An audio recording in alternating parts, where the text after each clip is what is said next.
کہ یہی رات شب قدر کی رات ہے؟ کس کو پتا؟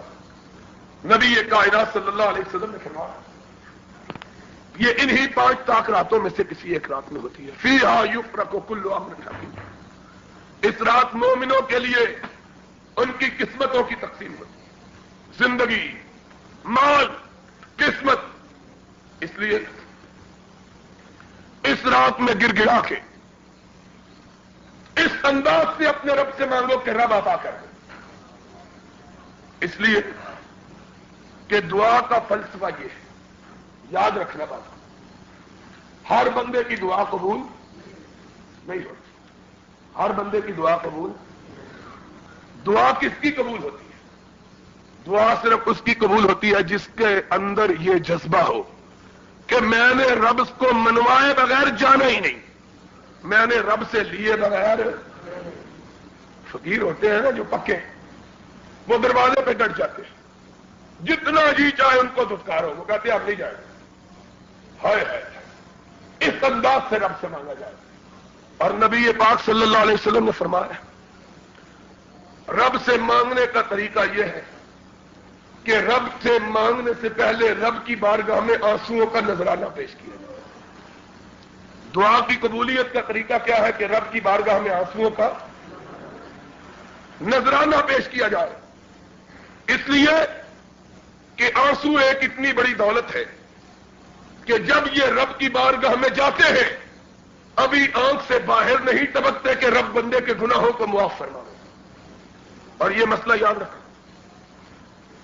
یہ بات اچھی طرح ذہن میں بٹھا لو اچھی طرح کہ نبی پاک صلی اللہ علیہ وسلم نے فرمایا 2 آنکھوں پر اللہ نے جہنم کی آگ کو حرام کر دیا.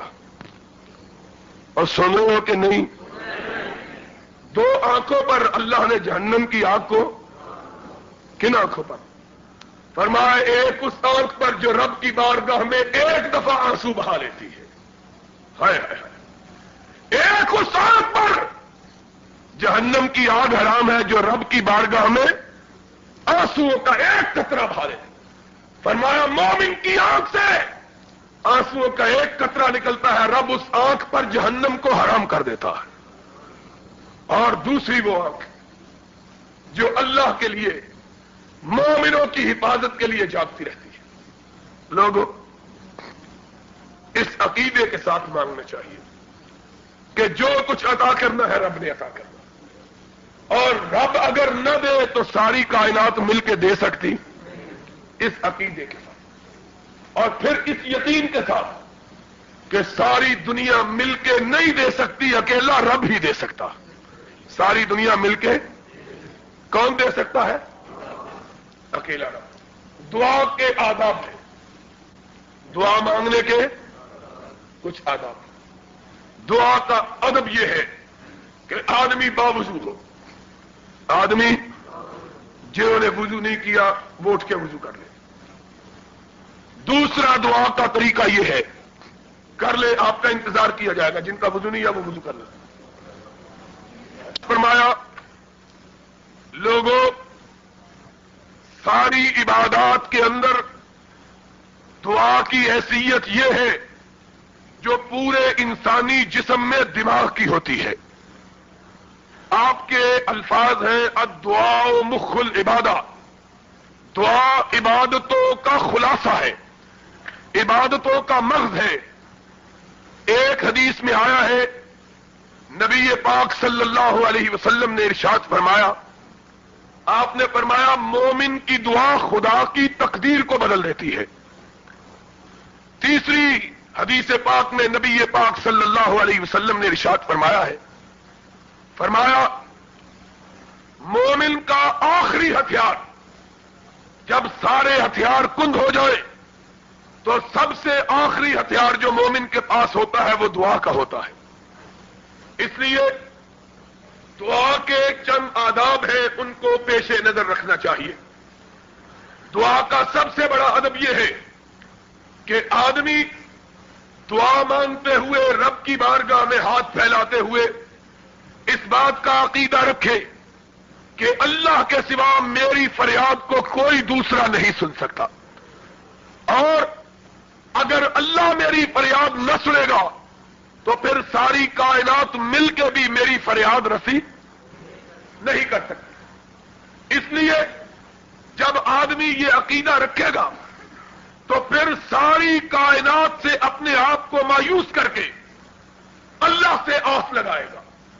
اسی طرح جس طرح حضرت یعقوب علیہ السلام نے حضرت یوسف علیہ السلام کی گمشدگی پر یہ کہا تھا انما اشکو بثی وحزنی الی اللہ، اے اللہ دنیا میں ساری امیدیں ٹوٹ چکی ہیں، اب اگر کائنات میں کوئی امید باقی ہے تو صرف تیری بارگاہ کی امید باقی ہے۔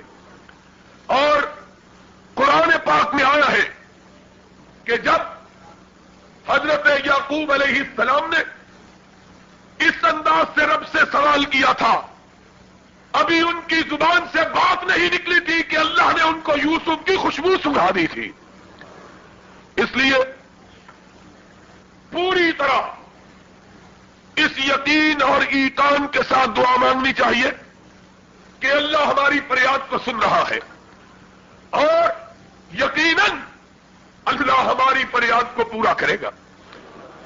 نبی کائنات صلی اللہ علیہ وسلم کا ارشاد گرامی ہے، آپ نے ارشاد فرمایا کہ مومن، بھائی یہ کون آگے آ رہا ہے، بیٹھ جاؤ بیٹھ جاؤ یہی بیٹھ جاؤ،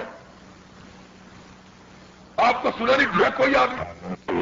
صلی اللہ علیہ وسلم نے ارشاد فرمایا ہے، آپ نے فرمایا کہ جب مومن اس یقین اور ایقان کے ساتھ اپنے رب کی بارگاہ میں اپنے ہاتھ پھیلاتا ہے، فرمایا اس کے ہاتھ نیچے بعد میں گرتے ہیں، رب اس کی مانگ کو پہلے پورا کر دیتا ہے۔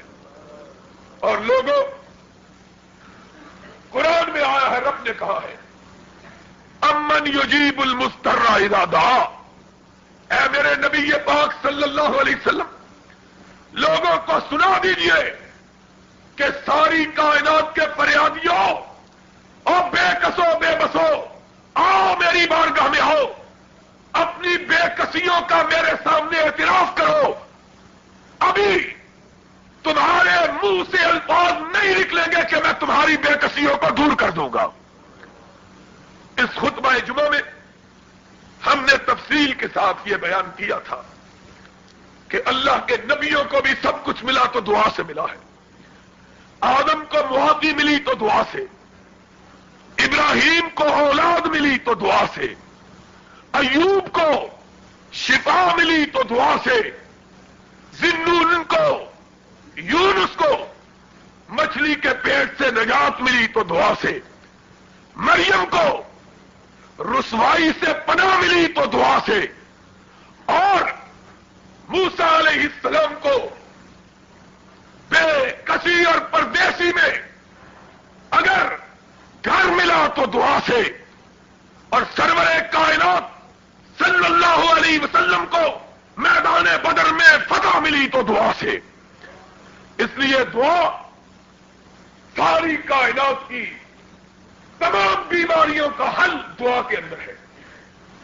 ہم میں سے کتنے لوگ ہیں جو پریشان ہیں، کچھ بیمار ہیں، کچھ بے روزگار ہیں، کچھ بے اولاد ہیں، کچھ زمانے کے ستائے ہوئے ہیں، کچھ مصیبتوں میں گھرے ہوئے ہیں، کچھ پریشانیوں کا شکار ہیں، کچھ مقدمات میں مبتلا ہیں، کچھ لا علاج بیماریوں میں گھرے ہوئے ہیں، کچھ قرضوں کے بوجھ کے نیچے دبے ہوئے ہیں، کچھ اپنوں کے ستائے ہوئے،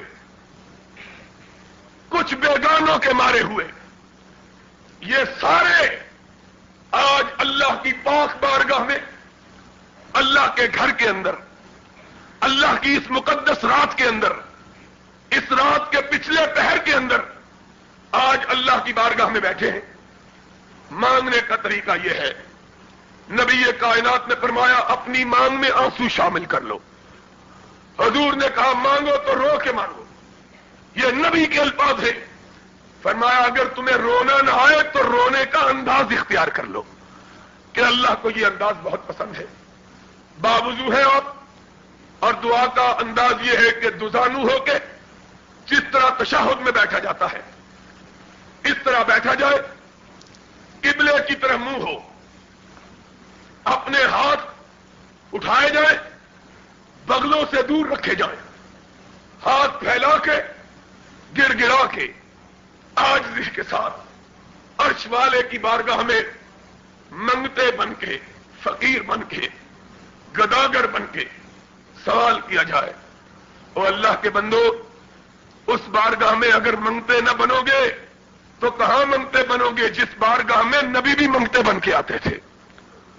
اس بارگاہ میں گداگر بن کے آؤ، اپنے آنسوؤں کے نذرانے کے ساتھ گر گڑا کے خشوع و خضوع سے اللہ سے دعا مانگو۔ نہ جانے اس مجلس میں کتنے سفید بالوں والے بوڑھے ہیں جن کے متعلق رب نے کہا ہے کہ مجھے ان کے بالوں کی سفیدی کو دیکھ کے حیا آتی ہے۔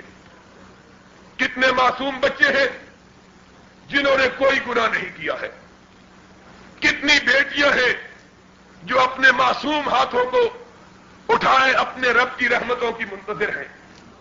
کتنے جوان ہیں جنہوں نے اپنی جوانیوں کو رب کی عبادت میں گزارا ہے۔ سب مل کے اللہ سے فریاد کرو، نہ جانے کس کے آمین کہنے سے اللہ سب کی قسمت کو تبدیل کر دے۔ اللہ کی بارگاہ میں یہ سب سے مؤثر ایک وسیلہ ہے جو بندوں کے پاس ہے۔ اس لیے میں آپ کے لیے بھی اور آپ میرے لیے اور ہم سب ایک دوسرے کے لیے دعا مانگیں، اپنے لیے، اپنے وطن کے لیے، اپنی قوم کے لیے، اپنے ملک کے لیے، اور سب سے زیادہ اپنے گناہوں کے لیے۔ اس لیے کہ جب تک بندے کا جسم گناہوں سے پاک نہیں ہوتا رب کی رحمت